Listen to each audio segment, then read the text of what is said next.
Randy Riley's big hit.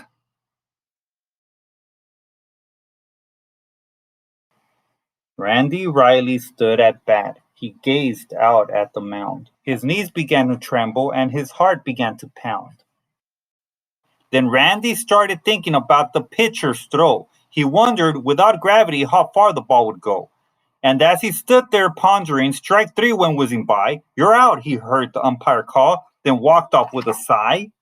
See, Randy was a genius. He just couldn't hit the ball. He struck out every time at bat. He wasn't good at all. But something beyond baseball brought a smile to Randy's face. What Randy Riley really loved was stuff from outer space. He studied all the planets. He memorized their tilt. He researched how the thrusters on the rocket ship were built. He knew the constellations and the light years to the stars. And wouldn't it be great, he thought, to ride a bike on Mars? When Randy Riley got back home, he went up to his room. He knew he stunk at baseball, and it filled his heart with gloom. So he took his favorite robots from the shelf above his bed and staged a game of baseball with his robot team instead. That night, before he went to sleep, Randy scanned the sky, and through his space boy telescope, a glimmer caught his eye. He fiddled with the focus till he saw it crystal clear. It was a massive fireball, and it was coming near. Alarmed, he started plotting the projection of its path. He formulated diagrams, he double checked his map, he calculated quickly and concluded with his frown. In 19 days, the fireball would crash into his town. Randy Riley flew downstairs to warn his mom and dad. The impact would be major and the damage would be bad. He explained the situation until his face was red, but they told him he was tired and they sent him off to bed. Poor Randy couldn't sleep at all. He thought the whole night through. By morning, it was obvious just what he had to do.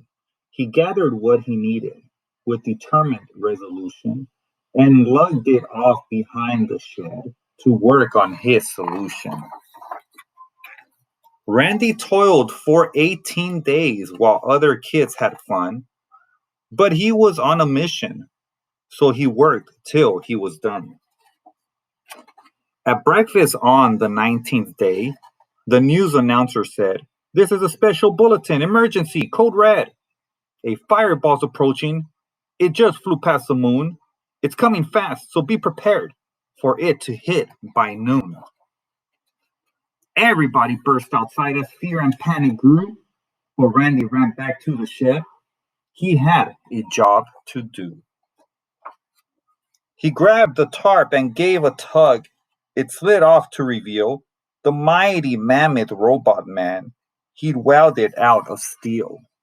The robot needed power, and Randy knew precisely that 19.7 batteries would energize it nicely. The eyes lit up, the engine whirled. Step one was now complete. So far, so good, thought Randy. Then they thundered down the street. Step two of Randy's mission took place just south of town, in a section known as Millville, where he slowed the robot down. The robot ripped the smokestack off an old abandoned mill. Then Randy turned the throttle knob to march him up the hill. Back in town, the people were as frightened as could be, but Randy knew the time had come for critical step three. The robot burst out through the trees, stepped up, and took a stance, while everyone fell silent as it frozen in a trance. Randy's eye was on the ball, no room for error now. Three, two, one, and flip the switch, a swoosh, and then kapow! A blinking flash, a booming crash. He knew what he had done. Randy Riley had a hit, his very first home run. The fireball sailed out of sight. A rallying cheer began. Hooray for Randy Riley and his giant middleman. And as the crowd went crazy, Randy stood there with a grin and mumbled, "How predictable, as fast a fastball low and in."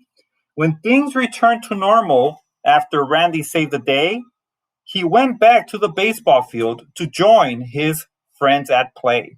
And though he swings in earnest, he rarely hits a ball. But that's okay because Randy's had the biggest hit of all.